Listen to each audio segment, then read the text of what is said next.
Welcome to American Intelligence Media. My name is Thomas Paine, the ass of the globalist, and I'm here today with my good friend Michael McKibben, who's been down in the mines digging up SES diamonds and sending them to us every few minutes. And the people on the list who are part of the shadow government, the SES, in this month that is dedicated to SES awareness, we cannot thank you enough for your incredible work down there in the mines doing all this geological work, Michael. Thank you for being with us today. Well, it's great to be with you, and thanks for the kudos to the whole team. It's amazing what you've been finding. We didn't get to talk with you yesterday, but Betsy and I were chatting about all these revelations, because every few minutes you send us a revelation like it takes 1 year to have tenure as SES. 1 year?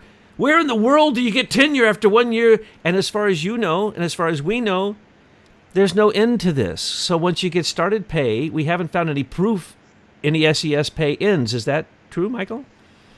It appears that way. I mean, I don't know where to start with this list, because we just counted. We've been reviewing about 80,000 categories over the last week and a half.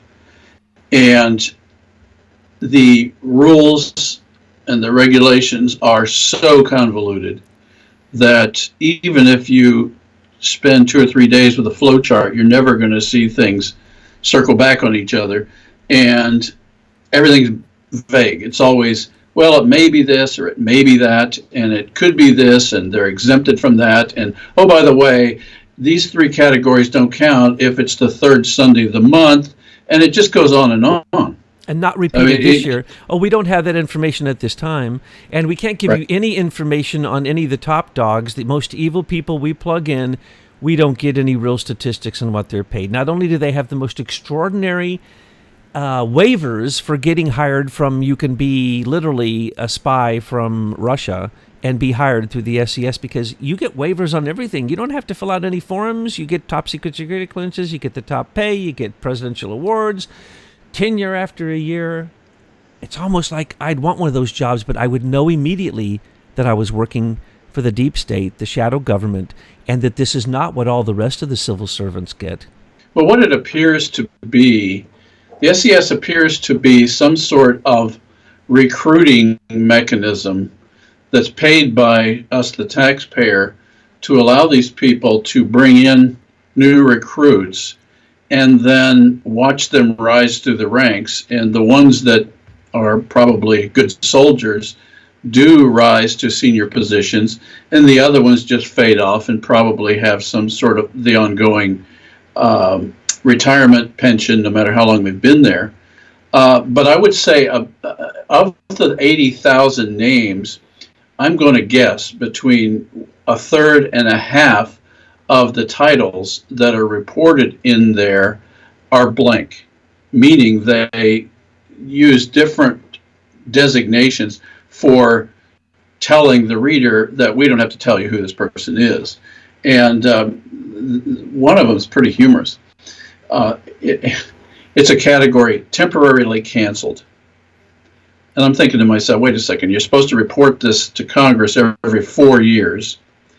And then you're telling me right before the report, the person is canceled out temporarily, with the obvious situation that they're going to be added back as soon as the report's submitted.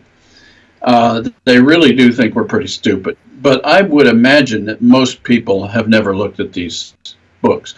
Although I would say now we have discovered that these books are in all of the microfiche archive in all the state libraries in the country. So they are available, but you really have to want them to have them dug out of the mine pits. Another one is vacant. I don't even know what vacant category means. So there's some that are vacant and they get paid certain SES salaries. And then there's another one called career incumbent, and this is the most prominent one. And there are certain categories like the EPA, Department of Energy, Department of Defense, Securities and Exchange Commission, Health and Human Services, where practically all of the names are redacted, and the only thing you see in the category of what the person's name is career incumbent. So even so, we found plenty of interesting names, despite all this obfuscation. But you have told us about the sabotage, the tripwires, the tricks to get the key. So you go to Google, and then when you go to Google, then they get you, and you are put on the list. This is just like what we're being told in the news today and yesterday. Oh, sure, they're going to give us the documents from the Department of Justice and the FBI. It just may take 10 years, like with Eric Holder's Fast and Furious. Documents just now being released. And why? Because they cannot be Googled once they are put into a hard cover, a paper form. And so when they're going to give the 1.2 million documents from Horowitz to Congress, no one will ever be able to search them, Google them, and you'd have to read all 1 million documents before you could get anything. But what you pointed out to us is, as you're saying, you're digging in these minds. Tell us what it was like to have to disassemble these things, because they're basically tricks. If it wasn't geniuses working on this, you simply could not search this. You could not find what you wanted, and you could actually get in trouble by simply going in there and attempting. Is that true? One of our engineers suggested that these documents should be the textbooks that are used to show all of the different tricks that bureaucrats use to hide documents in plain sight. And it is not one thing, it's a whole constellation of tricks that were used in these documents. The one you mentioned about Google was very interesting. A version of these documents appear on Google Docs. The versions that Google makes available have some interesting embedded code that one of our engineers found. And in essence, if you read that version of those documents, the document itself checks back with the mothership.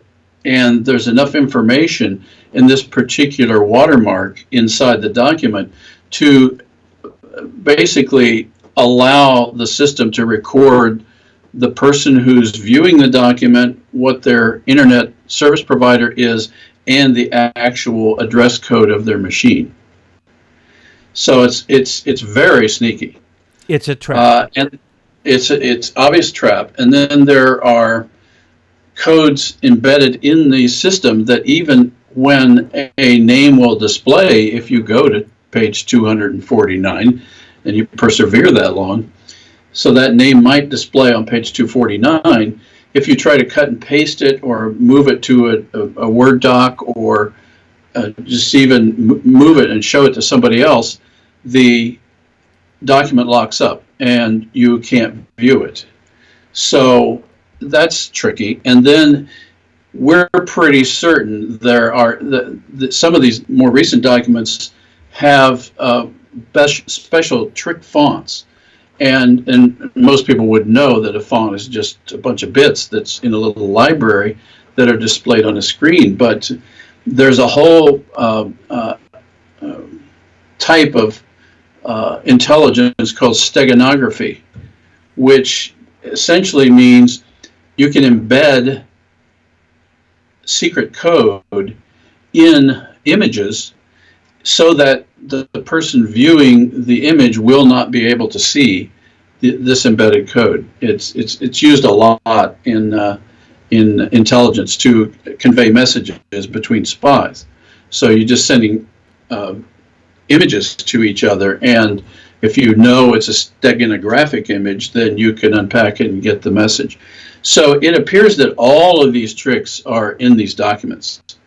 And I agree. I think that these should be textbook studies that occur in the future to show how bureaucrats can take our tax money, spend all their time hiding the information they don't want to reveal to the public, and protect all of their friends. That's totally apparent from analyzing these documents. So though you can get the Plum books, you can even get them off of Amazon. You can't search the information, and even if you did search the information, you wouldn't find it. It's incomplete, and it's most incomplete with some of the most evil people. So I think you were saying that the guy I say is responsible for the weaponization of and warfare that's been going on for decades and decades, Andrew Marshall. You said the page that he was on was grayscaled or something? Yeah, there were several versions of it where all the pages displayed normally except the page he was on, and that's usually a telltale sign. And it was grayed out so web crawlers wouldn't necessarily pick up his name. Since you bring that name up, we've had Plum books issued in 78, 80, or no, 1980, 84, 88, 92, 96, 2000, 2004, 2008, 2012, and 2016. And as best we can tell, there's only one name that's been consistent on all those Plum books since Jimmy Carter's era. And guess who that would be? That would be Yoda Marshall. It is. He's the only name, the director of net assessment. He's SES, has been from the beginning. And guess who joined him? Guess who joined him in 92? I can't imagine. John Roberts Jr., our future Chief Justice of the Supreme Court. Well, Michael, I hear a rumor that you are digging up the names, and well, you're sending them to us, and they're just like jewels in the crown. But we're going to make a deck of the 52 nastiest SES members, I think, so that we can get this out to people to say, hey, look, look at these people. Why is it every time there's something nasty happening in D.C., it's one of the people who's in this deck of 52 people? And we'll have their nice, I think there's discussion, I don't know if this will ever happen. We'll have their picture on there, and then we'll basically link back. They can go back and look them up on your crime line or timeline, which you are associated with, the Americans for Innovation. And by the way, you're the CEO of Leader Technology, the company that the IBM Eclipse Foundation stole the scalability for social networking from. We tell people about this, and it's one of the number one priority we have because it can take down all of Silicon Valley. Now, what we're doing here is we're showing you the people who are empowered, as they were during the entire Obama administration, to bring Silicon Valley into the White House. And many of these people were paid by the government while they were on leave from these jobs, and they came and they worked for the U.S. Digital Service inside the White House. And it was Michael whose research has brought to light so many things like the QRS-11, like the patent theft and the incredible craziness going on there, like the Internet of Things with that was created by Vigilant and Richard C. Walker, and then the SES revelations and the Serco revelations. They just keep pouring out of you and your researchers, Michael. We cannot thank you enough for the work you're doing. Well, you're welcome. It is definitely a team effort, and I will point out that the QRS-11, the first time I ever heard about it was from Field McConnell, who I think actually discovered it. But the issue of the graphics is an idea from somebody in California to let people know what's going on, because when I talk to people in groups, church, wherever, I ask them, have you ever heard of the SES? Nobody, not one, has ever heard of the SES. And to me, that is indicative of how skilled these people are at hiding in plain sight. And what the reason we got involved, and for those that may be new to our story, is because we invented social networking, and we discovered that a group associated with IBM and the Eclipse Foundation took our code from our patent attorney and distributed it to the entire tech world, and that became social media.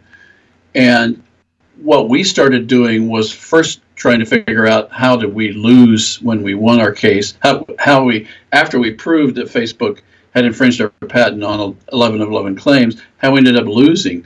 By the way, we just discovered today that one of the federal circuit judges is SES. That's in one of the more recent disclosures. And the Federal Circuit was the appeals court that we went to say this protection of Facebook was unconstitutional. And of course, they ignored us, as did John Roberts, and now we know why. He's in on it with them. This is amazing. You know, you've been tracking this for 17 years, and your timeline is a timeline of evidence in relationship to your case, and then it became basically a timeline of the corruption of the same people who went after you. And so my question, you know, I always say there's like 36 of these people, and they're pretty much, most of them have been doing this for a long time. Out of the people who went after you, how many of them are you finding out? What kind of percentage are you finding out are actually SES members? 100%. I didn't want to exaggerate, but I know you do not exaggerate. I'm probably exaggerating, but only slightly. Yes. Well, Just there's one about name that we know has to be in there, but we can't find because he's the most hidden person in Washington, D.C. Dare we even say his name out loud? I don't know who you're thinking of, but I'm going to say James P. Chandler III. Thank you very much. We won't find Okay. him in there because he made sure that his name never got put on any list. And that's the reason Right. that he is still in charge now. And he was, you know, Hillary's keeper as a Rose law firm. And basically it was through that law firm, as you have now demonstrated, and us with your help and the research we all did, that basically that was where patent theft was invented, was through Hillary Clinton and Rose law firm. And it just spread from there. And what we're able to trace back to there is shocking, folks. It basically, it leads to one single patent that absorbs all other patents that create what we would call Big Brother. And so, again, people say, can't happen, can't happen, can't happen. Wrong. The SES is the mechanism by which it happens. They're the bureaucracy, they're the status quo, they're the buffer, they're running interference. 9,000 about out of 10,000 were appointed by Obama. They're his cadre still left in the government, and they're not happy because Trump got elected. And so they're able to do all kinds of things, not only mess around with the patent office, but mess around with Highlands Forum so that they can take anything, any cyber invention, and if it can be weaponized, it will be stolen as a patent legally, and they will turn it into a weapon, and then they will make sure that both sides of the war get it. And that is the terrible, horrible thing that people don't understand, that your invention, the scalability of social networking, has been weaponized, and it's one of the most powerful weapons on the earth now, and everybody thinks it's for entertainment or for their own personal gratification. Right. Well, when you look at these books, and we've got 80,000 names we know of, and as you've reported from some of your feedback, that's only the tip of the iceberg in total number of SES. And I can believe that from the way these disclosures are made vague, and there's probably other people involved. And this goes back to 1978 and Jimmy Carter, when Marshall was actually made director of net assessment way back then. And we're talking about involving so many people in this collusion. It really is a miracle that Donald Trump got elected, in my view.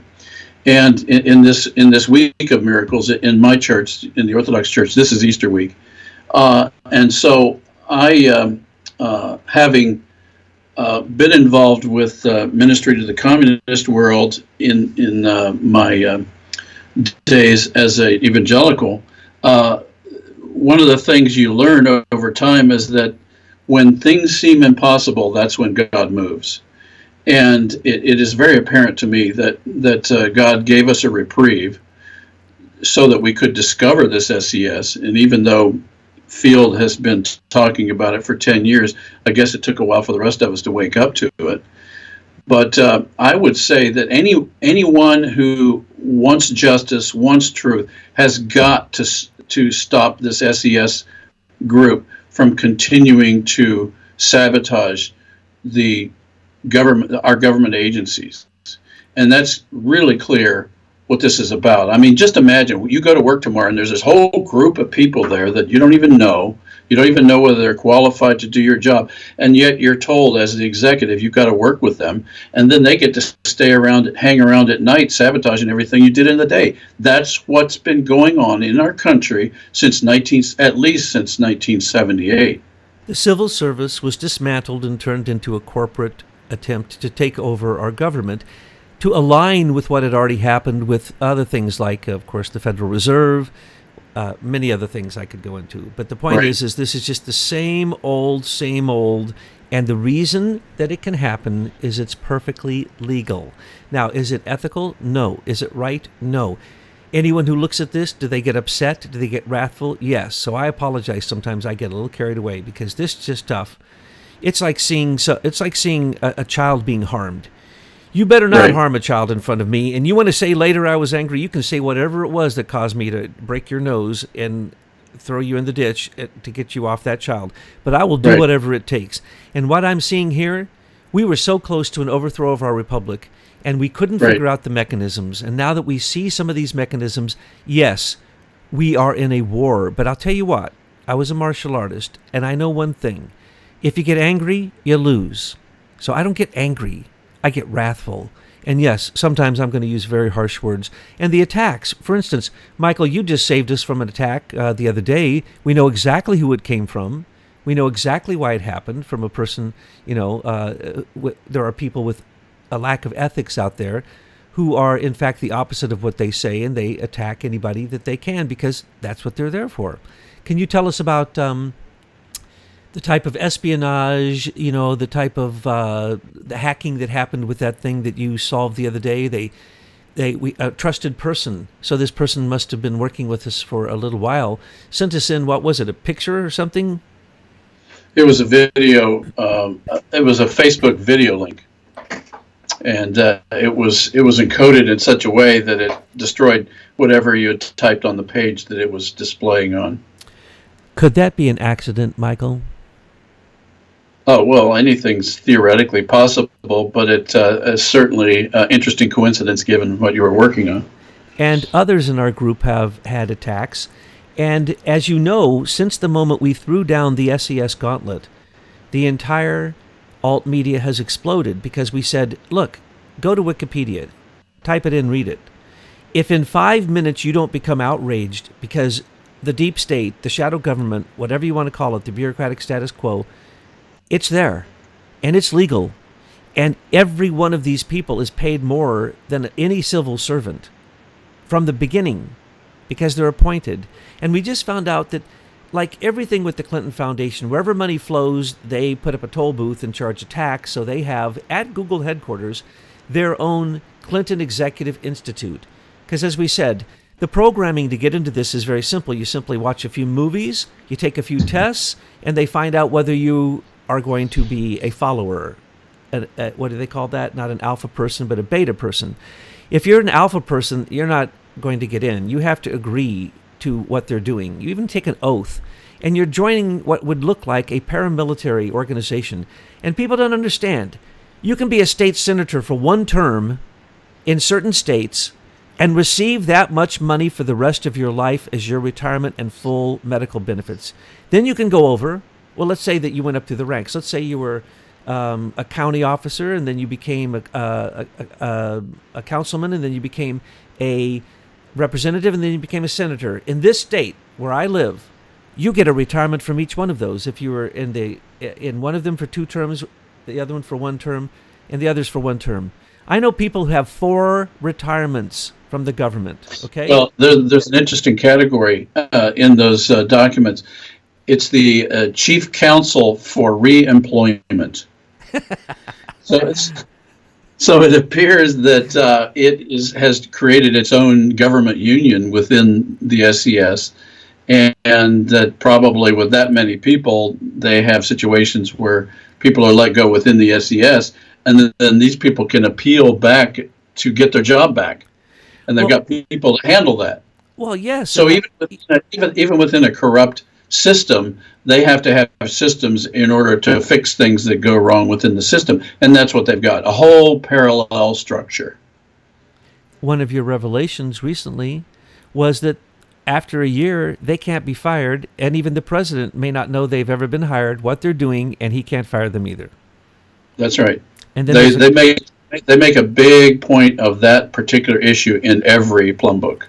And then the Council of 500 are all DOJ. They're actually 498 unless you've added 2 more to the list, because I added the extra 2 and I exaggerated and called it the Council of 500. Anyway, they're DOJ lawyers, and they sit on the ultimate review board. So everybody gets a review board. And let's say I'm an SES member, and I've been hired to work in the DOJ.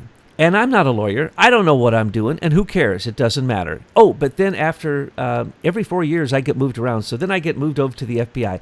Now I'm at the FBI, and I'm telling people whatever I'm told. I don't know what's going on at the FBI. And then I move over to the CIA, and I'm not an agent. Who cares? I sit at a desk. I make sure nothing ever goes forward. That's my job. I do what I'm told. I don't know what my job is.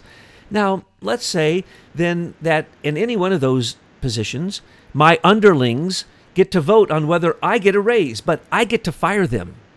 So, I wonder if they're going to vote that I get a raise. Do you think they'll give me one of the three big medals that I can get, the Presidential Award, or there's 3 awards you can get, which mean money? Do you think that my underlings are going to suggest that I get my yearly raise? Did they get a yearly raise? No. There are civil servant jobs that have been frozen for years and years and years, but not the SES. Every year they go through multiple review boards, and their underlings vote on whether they get a raise. And so they can get a raise from their underlings, they can get a raise from their review board, and then they can go to the ultimate review board and they can get awards. So if they have been a good deep stater, they have been a shadow government employee that has really stood out this year, we're going to give them the Presidential Award so they get 35% increase of their base pay. We don't know if that is for life along with their retirement, but it might be. So literally, some of these people could be making millions of dollars for all we know. There is no limit and there's no cap. And just to give you one example, right now, Robert Mueller, I believe, he's SES, but he was SES before. So when he was hired, he wouldn't take a civil servant salary. Lord heavens.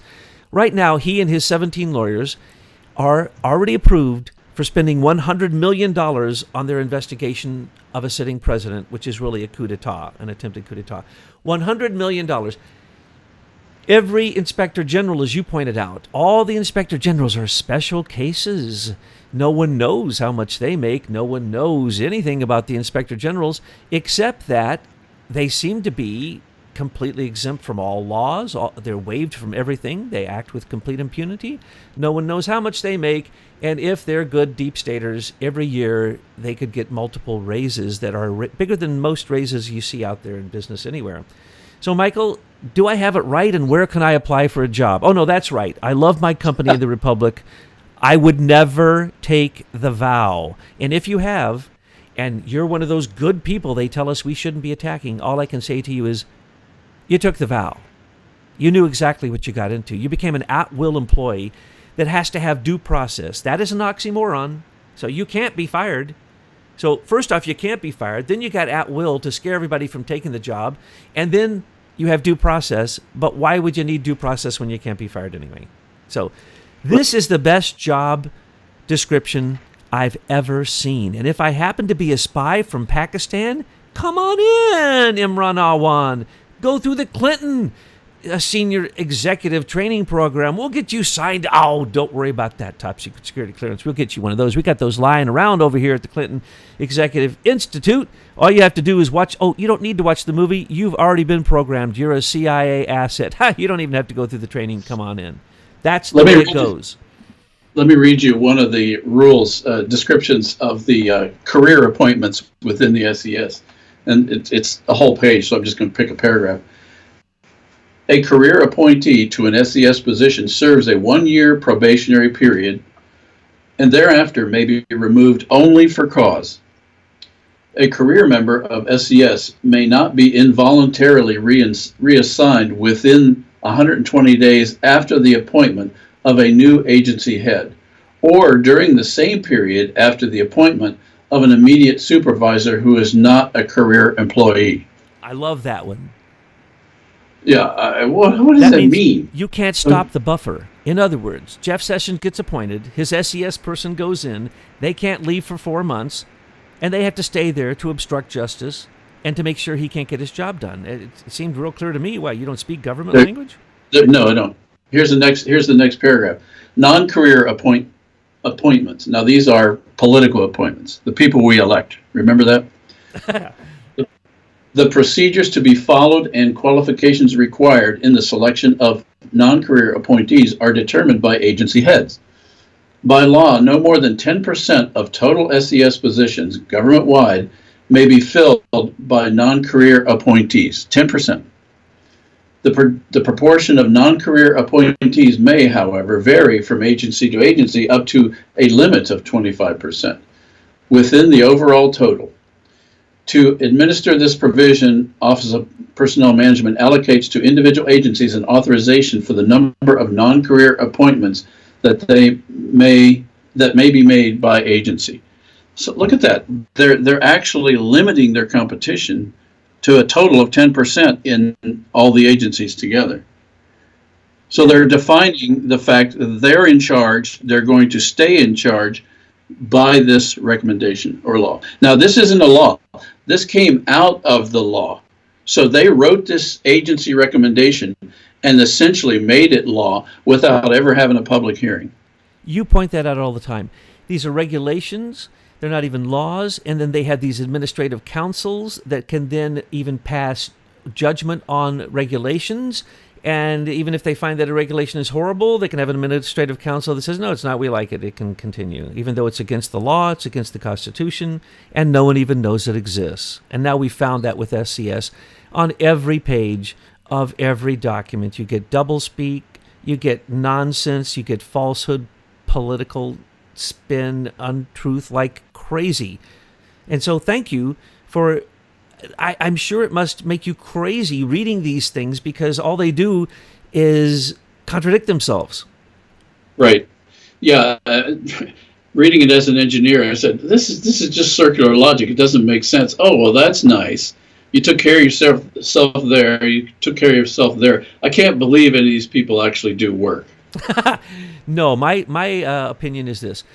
Donald Trump should say to the entire senior executive services, here's one piece of paper to each one of you. And I'm enacting, as you know, I already have the Holman Clause, so I'm going to pay you $1 a year unless you can write down for me anything you've done in the last year on this piece of paper.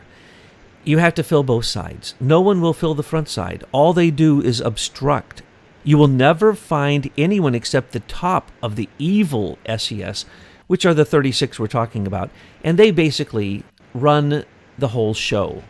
And they run the show because they control who appoints what court and what judge and what committee it goes before and whether or not they're going to turn a blind eye and so on and so forth. And the SES, these might as well be the corporate lobbyists inside the government obstructing everything except what the top dogs. Now, those people, the top dogs, when we're talking about a Mueller, when we're talking about Rosenstein or Comey or Brennan or Clapper, we're talking about those are field marshals in the deep state.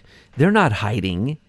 They're out every single weekend. You know that it's completely illegal for Clapper and Brennan to now be on the news each weekend talking about what they did with the president? I'm sorry. That's a federal crime.